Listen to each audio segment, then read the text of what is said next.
Dictation शुरू होगा 3 second बाद। शुरू। सन 1908 ईस्वी की बात है। दिसंबर का आखिरी या जनवरी का प्रारंभ होगा। चिल्ला जाड़ा पड़ रहा था। 2-4 दिन पूर्व कुछ बूंदाबांदी हो गई थी, इसलिए शीत की भयंकरता और भी बढ़ गई थी। सायंकाल के 3:30 या 4 बजे होंगे। कई साथियों के साथ मैं झरबेरी के बेर तोड़ तोड़ कर खा रहा था कि गांव के पास से एक आदमी ने जोर से पुकारा कि तुम्हारा भाई बुला रहे हैं, शीघ्र ही घर लौट जाओ। मैं घर को चलने लगा। साथ में छोटा भाई भी था। भाई साहब की मार का डर था, इसलिए सहमा हुआ चला जाता था। समझ में नहीं आता था कि कौन सा कसूर बन पड़ा। डरते डरते घर में घुसा। आशंका थी कि बेर खाने के अपराध में ही तो पेशी न हो, पर आंगन में भाई साहब को पत्र लिखते पाया। अब पिटने का भय दूर हुआ। हमें देखकर भाई साहब ने कहा, इन पत्रों को ले जाकर मक्खनपुर डाक खाने में डाल आओ। तेजी से जाना, जिससे शाम की डाक में चिट्ठियां निकल जाएं। ये बड़ी जरूरी है पैरा। जाड़े के दिन थे ही। 30 पर हवा के प्रकोप से कैंप कांप लग रही थी। हपा मज्जा तक ठिठुरा रही थी। हमने कानों को धोती से बांधा। माँ ने भुंजाने के लिए थोड़े चने एक धोती में बांध दिए। हम दोनों भाई अपना अपना डंडा लेकर घर से निकल पड़े। उस समय उस बबूल के डंडे से जितना मोह था, उतना इस उम्र में राइफल से नहीं। मेरा डंडा अनेक सांपों के लिए नारायण वाहन हो चुका था। मक्खनपुर के स्कूल और गांव के बीच पड़ने वाले आम के पेड़ों से प्रतिवर्ष उससे आम झुरे जाते थे। इस कारण वह मुख डंडा सजीव सा प्रतीत होता था। प्रसन्न बदन हम दोनों मक्खनपुर की ओर तेजी से बढ़ने लगे।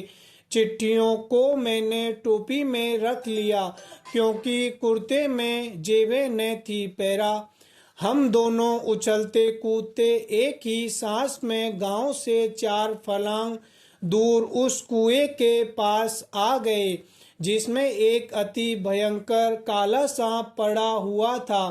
कुआं कच्चा था और 24 हाथ गहरा था। उसमें पानी न था। उसमें न जाने सांप कैसे गिर गया था। कारण कुछ भी हो, हमारा उसके कुएं में होने का ज्ञान केवल 2 महीने का था। बच्चे नटखट होते ही हैं। मक्खनपुर पढ़ने जाने वाली हमारी टोली पूरी बानर टोली थी। एक दिन हम लोग स्कूल से लौट रहे थे कि हमको कुएं में उजकने की सूझी। सबसे पहले उजकने वाला मैं ही था। कुएं में झांककर एक ढेला फेंका कि उसकी आवाज कैसी होती है। उसके सुनने के बाद अपनी बोली की प्रतिध्वनि सुनने की इच्छा थी, पर कुएं में ज्यों ही ढेला गिरा त्यों ही एक फुसकार सुनाई पड़ी। कुएं के किनारे खड़े हुए हम सब बालक पहले तो उस फुसकार से ऐसे चकित हो गए जैसे किलोले करता हुआ मृग समूह अति समीप के कुत्ते की भौंक से चकित हो जाता है।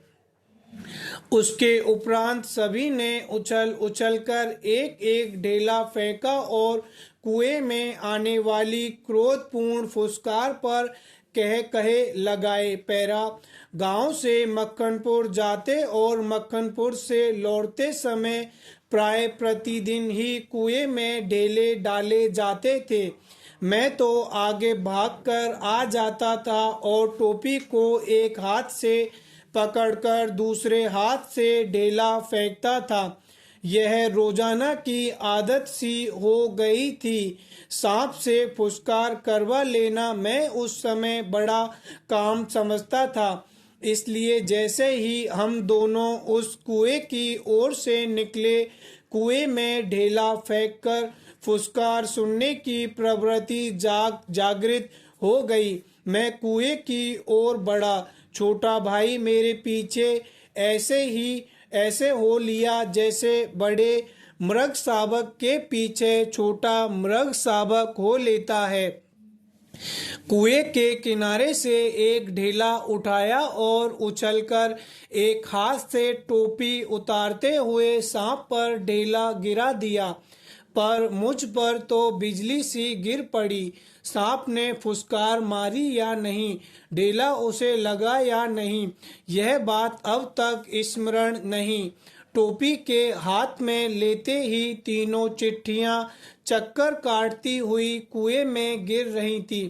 अकस्मात जैसे घाव चढ़ते हुए हिरण की आत्मा गोली से हत होने पर निकल जाती है और वह तड़पता रह जाता है, उसी भांति वे चिट्ठियां क्या टोपी से निकल गई, मेरी तो जान निकल गई।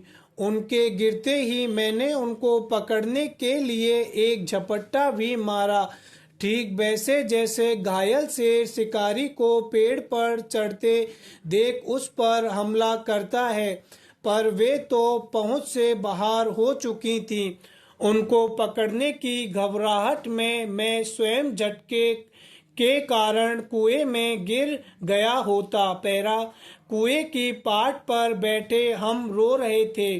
छोटा भाई ढाड़े मारकर और मैं चुपचाप आंखें डबडबाकर पतीली में उफान आने से ढकना ऊपर उठ जाता है और पानी बाहर टपक जाता है।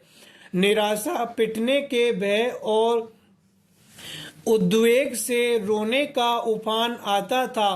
पलकों के ढकने भीतरी भावों को रोकने का प्रयत्न करते थे, पर कपोलों पर आंसू ढुलक ही जाते थे। माँ की गोद की याद आती थी। जी चाहता था कि माँ आकर छाती से लगा ले और लाड़ प्यार करके कह दे कि कोई बात नहीं, चिट्ठियाँ फिर लिख ली जाएंगी।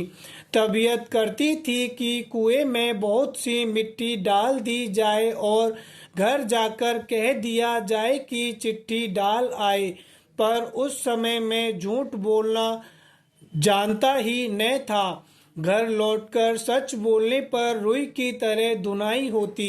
मार के ख्याल से शरीर ही नहीं मन भी कांप जाता था। सच बोलकर पिटने के भावी भय और झूठ बोलकर चिट्ठियों के न पहुंचने की जिम्मेदारी के बोझ से दबा मैं बैठा सिसक रहा था। इसी सोच विचार में 15 मिनट होने को आए।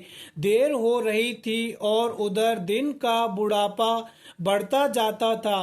कहीं भाग जाने को तबीयत करती थी, पर पिटने का भय और जिम्मेदारी की दुधारी तलवार कलेजे पर फिर रही थी। दृढ़ संकल्प से दुविधा की बेड़ियां कट जाती हैं। मेरी दुविधा भी दूर हो गई।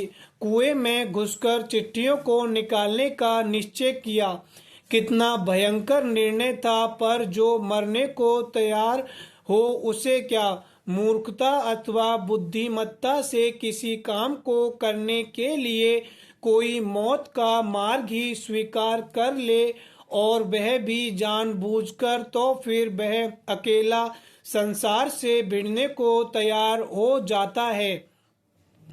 और उसे फल की क्या चिंता, फल तो किसी दूसरी शक्ति पर निर्भर है।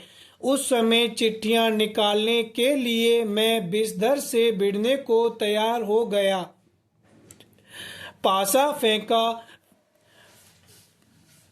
मौत का आलिंगन हो अथवा सांप से बचकर दूसरा जन्म, इसकी कोई चिंता न थी, पर विश्वास यह था कि डंडे से सांप को पहले मार दूंगा, तब फिर चिट्ठियां उठा लूंगा।